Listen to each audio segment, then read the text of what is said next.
is locker room talk. I'm not proud of it. I am a person who has great respect for people, for my family, for the people of this country, and certainly I'm not proud of it. But that was something that happened.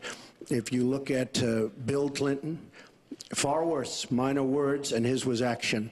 His was what he's done to women. There's never been anybody in the history of politics in this nation that's been so abusive to women.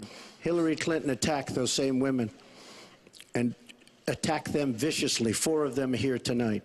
One of the women, who is a wonderful woman, at 12 years old, was raped at 12.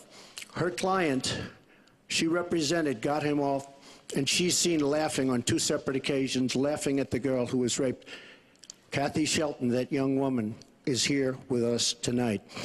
So don't tell me about words. I apologize for those words. But it is things that people say.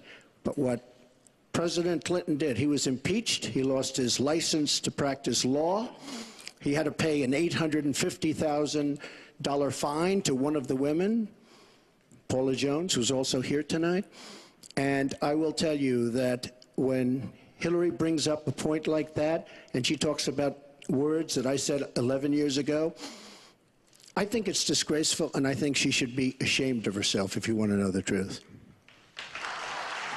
Can we please hold the applause? Secretary Clinton, you have 2 minutes. Well, first, let me start by saying that so much of what he's just said is not right, but he gets to run his campaign any way he chooses.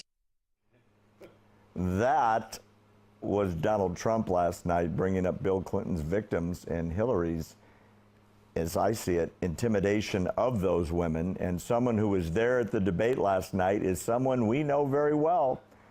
I happen to be sitting on her couch, and she's going to join us in a second. Dr. Gina was there. She was all over Fox talking about it.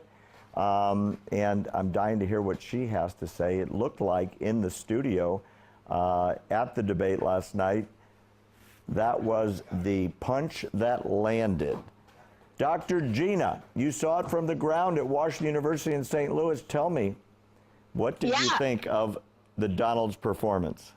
It was absolutely spectacular, and I just was so excited that he seemed to be back to himself, and I just think this is the Donald we're going to get for the rest of the campaign. So that was the question. There were 2 questions if you saw the opening tonight. That was the question that I think is going to really resonate with people, and I think is always going to be in the back of Hillary's mind every time she thinks about bringing up the Billy tape from 10 years ago, because actual sexual assault, actual rape, intimidation of victims, defamation of those victims, and character assassination were the part and parcel of the Hillary Clinton defense of her husband during the White House years, and we haven't even talked about the Monica story. I've got to believe that's going to be in her mind every time she thinks about bringing up what what Donald might or might not have said about somebody. Do you agree? You know, this is a funny thing. Somebody said today on social media that Donald Trump should have asked for Hillary to apologize to the women who were sitting there in the audience. I thought that would have been a great, maybe even been you, Barry. I can't remember who said it. But I just thought that was a great point. Nobody's asking Hillary ever to apologize for anything, but they're constantly asking Mr. Trump to apologize for literally everything, even something that he did 11 years ago, where no one died, no one was permanently injured. And I'm so tired of the distractions at this point. It actually came out today, and Barry, you may have seen this, that there are 3 television stations, Bill O'Reilly announced it today, 3 television networks who have said to their employees, destroy Trump, that's your job. Wow. Yeah. If you needed proof about there might be a slant in the media, maybe that's some evidence? I mean, you know exactly which ones they are, and you know that that's all they are going to have on their mind for the next 28 more days, I guess. So last night, you were there, up close, personal, and in person. Who were you there with, and what did you think? Oh, I should pull up my pictures and show you. I had so much fun.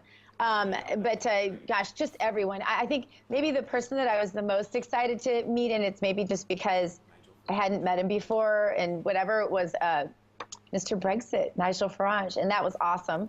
And so got to meet him, and he's kind of understated. He didn't know who the heck any of us were. He knew Sean. That was about it. I was waiting to go on to Sean's show, and anyway, other than that, got to hang out a little bit with Britt Hume and Laura Ingraham last night, and got to know Kennedy a little better this time around, and also just a whole. It was a very intimate group. So when I'm in the building there or going about doing my hits at either any of the other networks, it's usually a lot more rushed. People are a lot more busy. But this was just a very intimate setting where I had a lot of time with people that I normally don't get that much time with. So it was really fun.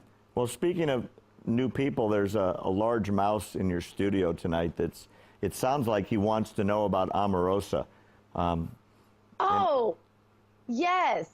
A mouse? That's a large one. I'm looking at him over there across the floor.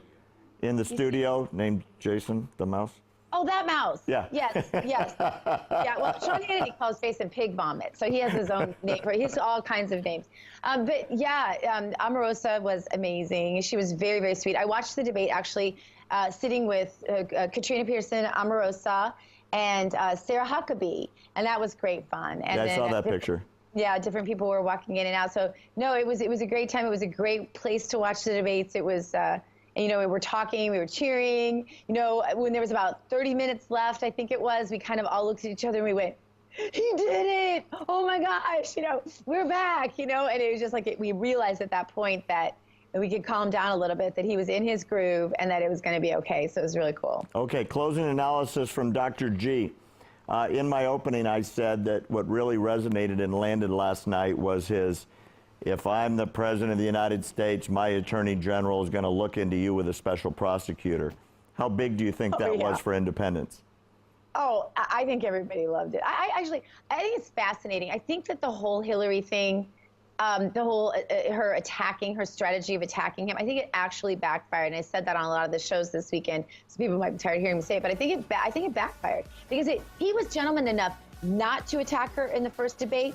This one, he had no choice. He gave her the entree. She gave him the entree, and he took it and ran. There you go, right from the mouth of Dr. G. Thanks for being with us. Your couch is all warmed up for you tomorrow, girl. Awesome. I'm sure it's warm. We'll be right back. Like fireflies.